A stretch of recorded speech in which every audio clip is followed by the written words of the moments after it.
साईं राम भक्तों, happy Thursday. Shri Sai सचरित्र अध्याय 11 का प्रथम भाग। सगुन ब्रह्मा श्री साईं बाबा डॉक्टर पंडित द्वारा पूजन, हाजी सिद्धि फाल के तत्वों पर नियंत्रण। इस अध्याय में अब हम श्री साईं बाबा के सगुन ब्रह्मा स्वरूप, उनका पूजन तथा तत्व नियंत्रण का वर्णन करेंगे। सगुन ब्रह्मा श्री साईं बाबा। ब्रह्मा के दो स्वरूप हैं, निर्गुण और सगुण। निर्गुण निराकार है और सगुण साकार है।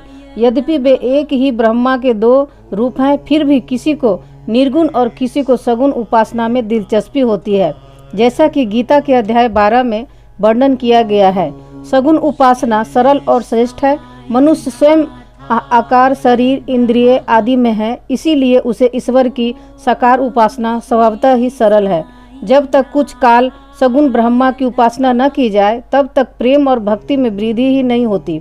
सगुण उपासना में जैसे जैसे हमारी प्रगति होती जाती है, हम निर्गुण ब्रह्मा की ओर अग्रसर होते जाते हैं। इसीलिए सगुण उपासना से ही श्री गणेश करना चाहिए।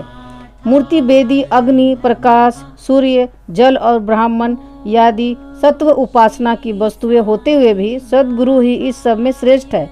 श्री साईं बाबा का स्वरूप आंखों के सम्मुख लाओ, जो वैराग्य की प्रत्यक्ष मूर्ति और अनन्य शरणागत भक्तों के आश्रयदाता हैं।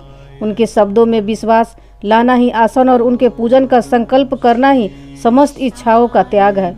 कोई श्री साईं बाबा की गणना भगवत भक्त अथवा एक महाभागवत महान भक्त में करते थे या करते हैं, परंतु हम लोगों के लिए तो वे ईश्वर अवतार हैं। वे अत्यंत क्षमाशील, शांत, सरल और संतुष्ट थे, जिनकी कोई उपमा ही नहीं दी जा सकती। यद्यपि वे शरीरधारी थे, पर यथार्थ में निर्गुण, निराकार, अनंत और नित्य मुक्त थे।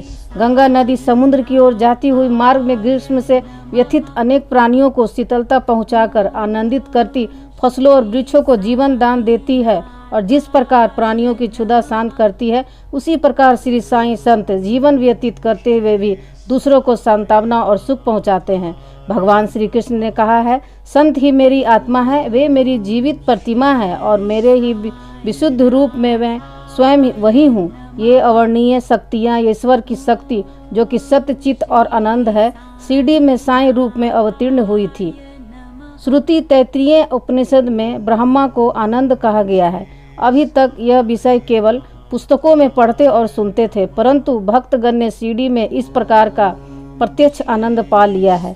बाबा सबके आश्रयदाता थे, उन्हें किसी की सहायता की आवश्यकता न थी। उनके बैठने के लिए भक्तगण एक मुलायम आसन और एक बड़ा तकिया लगा देते थे।